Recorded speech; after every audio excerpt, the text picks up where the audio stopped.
Bonjour chers amis, je m'appelle Tcheba Traoré et je vais essayer de vous présenter ici l'introduction du principe divin, un enseignement donné par le docteur Samia Moon, qui a créé la Fédération des familles pour la paix mondiale et l'unification. Le principe divin est composé de 13 grands chapitres dont je vais vous présenter ici l'introduction. Et l'introduction, il y en a 6 points. Le premier point nous parle de la lutte humaine. La lutte humaine. Et chaque personne, toute personne lutte pour atteindre le bonheur et écarter le malheur. Chaque être humain vit pour atteindre le bonheur. N'aime pas du tout vraiment le malheur. Tu ne verras aucune personne sur terre, que tu sois noir ou blanc, riche ou pauvre, croyant et non croyant. Chaque personne est à la recherche permanente du bien, c'est-à-dire du bonheur. Les êtres humains éprouvent de la joie quand leurs désirs sont satisfaits. Ça, c'est très important à comprendre parce que, bien sûr, ils éprouvent de la joie quand leurs désirs sont satisfaits. Mais nous devons faire très attention au mot désir. Parce que c'est un sujet à équivoque. Nous vivons dans un monde où certains de nos désirs peuvent être orientés vers le bien comme vers le mal. Donc un désir orienté vers le mal ne procure pas du tout de la joie, mais du malheur. Vous voyez. Donc un désir, le désir véritable de l'être humain, c'est un désir de réaliser le bien. Le désir de réaliser le mal n'est pas le vrai désir de l'être humain. Donc, ici, pourquoi l'homme aime le bonheur, mais il ne trouve pas le bonheur? Parce que l'homme vit dans une contradiction. Donc, en deuxième point, nous allons voir la contradiction humaine. Au sein d'un même individu, il y a deux tendances qui s'affrontent. L'âme originelle qui aspire au bien et l'âme déchue qui est portée au mal. Donc, elle se livre, il s'agit bien sûr de l'âme originelle et de l'âme déchue. Elle se livre un dur combat, cherchant à atteindre des buts antagonistes. Tout être qui recèle une telle contradiction est voué à la perdition. Et dans le christianisme voit dans cet état de déchéance le résultat de la chute. C'est-à-dire, chaque être humain recèle en lui l'âme originelle qui aime faire le bien et l'âme déchue qui aime faire le mal. Donc, à l'intérieur de l'être humain même, il y a un conflit intense entre l'âme originelle et l'âme déchue, chacune luttant pour atteindre son but. L'homme vit dans une telle contradiction. L'homme veut faire le bien, mais il fait le mal qu'il n'aime pas. C'est ça qu'on appelle la contradiction. Tu aimes le bien, chaque être humain aime le bien. Vous ne verrez personne qui va dire qu'il aime le mal. Tout le monde aime le bien. Bien que les gens aiment le bien, mais ils font le mal qu'ils n'aiment pas. C'est ça la vie contradictoire. Donc chaque être humain qui vit dans une telle contradiction vit au bord de la destruction. Nous ne pouvons pas vivre comme ça et progresser.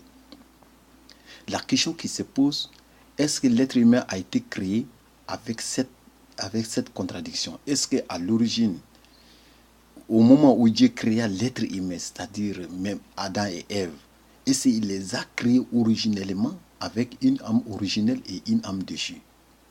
Non. Dans la religion dit clairement non.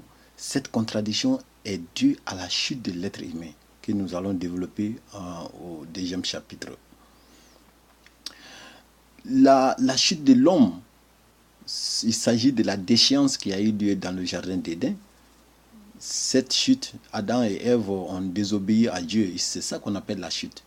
Donc, a eu des conséquences de l'ignorance humaine, l'ignorance de l'humanité. Du point de vue de l'intelligence, la chute représente la plongée de l'humanité dans l'ignorance. Il y a deux dimensions chez les êtres humains. intérieur et extérieur, ou encore l'esprit et le corps. Chaque être humain est composé d'esprit et de corps. De même, alors l'intelligence revêt des aspects intérieurs et extérieurs. Donc il y a deux connaissances, intérieures et extérieures. Et pareillement, il y a deux types d'ignorance, l'ignorance intérieure et l'ignorance extérieure. Vous voyez, si Adam et Ève n'avaient pas chuté du tout, l'homme allait connaître, allait avoir à travers son esprit, c'est-à-dire la connaissance intérieure, et à travers son corps, la connaissance extérieure. Mais à cause de la chute, l'homme est tombé complètement dans l'ignorance de ces deux connaissances-là. Vous voyez, donc l'ignorance intérieure fait allusion à certaines questions, par exemple, c'est-à-dire est-ce que Dieu existe? À cause de la chute, l'homme ne sait même pas que Dieu existe. Il ne connaît même pas Dieu. Est-ce qu'il y a l'au-delà? C'est-à-dire, est-ce que après la mort, il y a un autre monde? L'homme ne connaît pas. C'est ça qu'on appelle l'ignorance. L'homme ne connaît pas le but de son existence. Pourquoi il est créé? Pourquoi j'existe? Est-ce que nous nous posons des fois la question pourquoi nous existons? L'homme ne connaît pas le but de son existence. Ça aussi, c'est l'ignorance. L'homme ne connaît pas, c'est-à-dire le critère du bien et du mal. C'est-à-dire, dans ses actes, dans ses pensées, dans ses paroles, qu'est-ce qui est bon, qu'est-ce qui est mauvais, le vrai critère du bien et du mal, l'homme ne connaît pas. L'homme ne connaît pas son origine.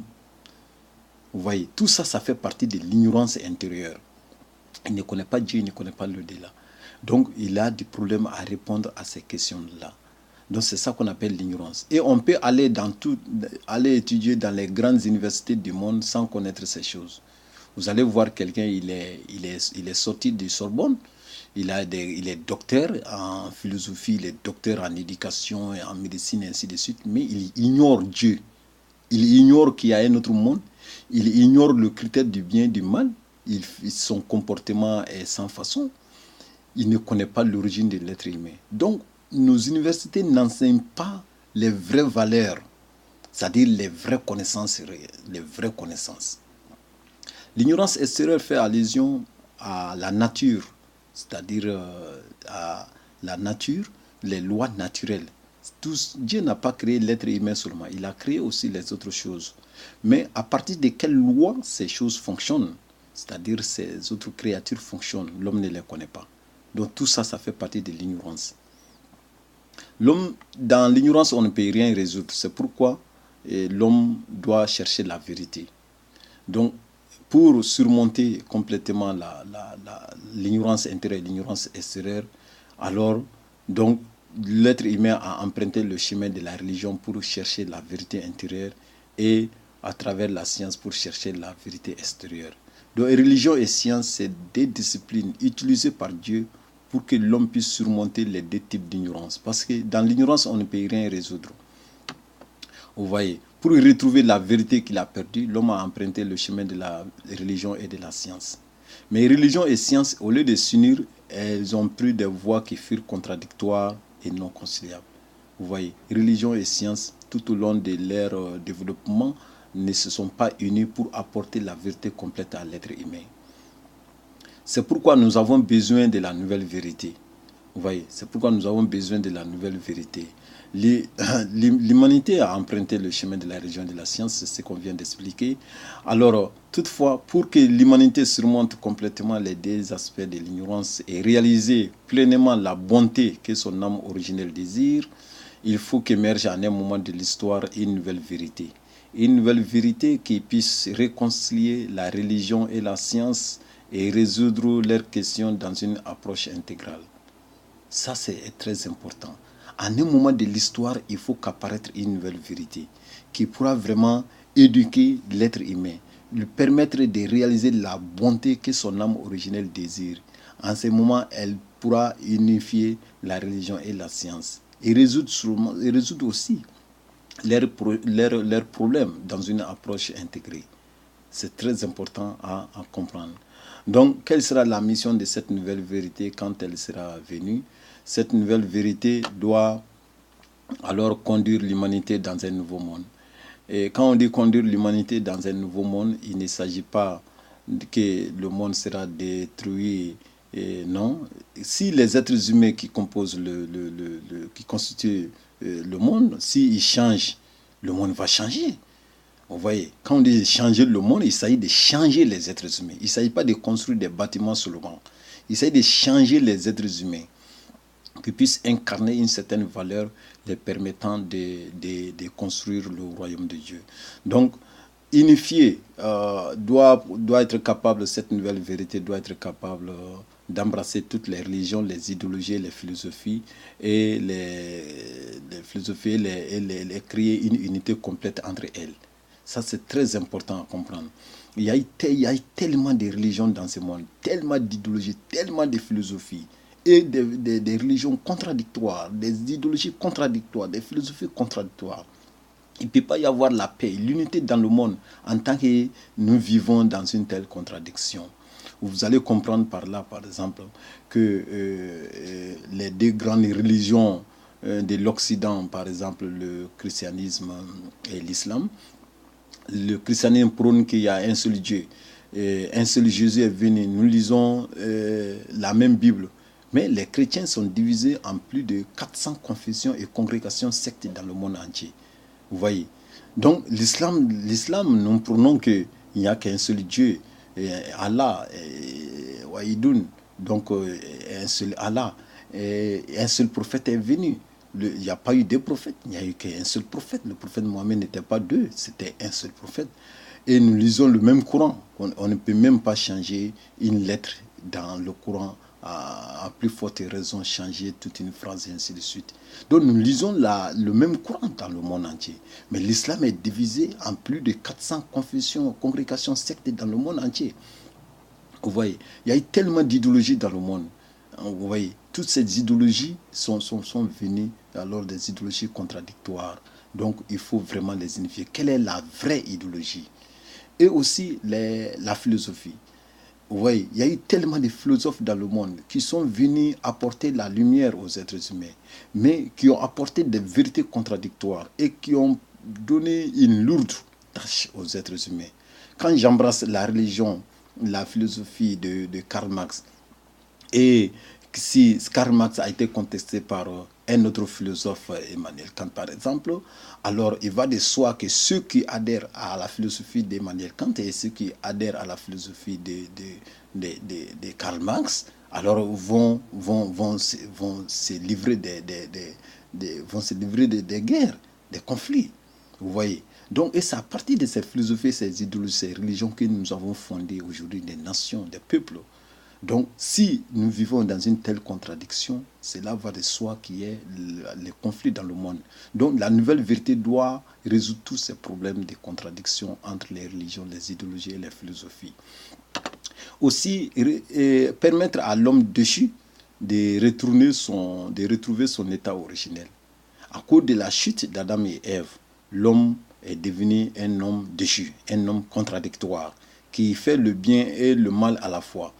Donc, l'homme doit retrouver son état originel, c'est-à-dire un état, une nature laquelle elle est le reflet, cette nature doit être le reflet de la nature de Dieu, d'où il n'y a aucun mal en lui-même. Parce que le mal n'est pas originel à l'être humain, c'est venu à cause de la chute. L'homme doit retrouver cet état-là. Donc la nouvelle vérité doit lui permettre de retrouver cet état-là. Donc pour vraiment résoudre tout cela, alors Dieu a envoyé une personne pour résoudre les problèmes fondamentaux de la vie et de l'univers. Son nom est Samyamun, qui est l'homme aujourd'hui qui doit pouvoir unifier les religions, les idéologies, les philosophies et permettre à l'homme déchu de retrouver son état originel, sa vraie nature originelle créée par Dieu.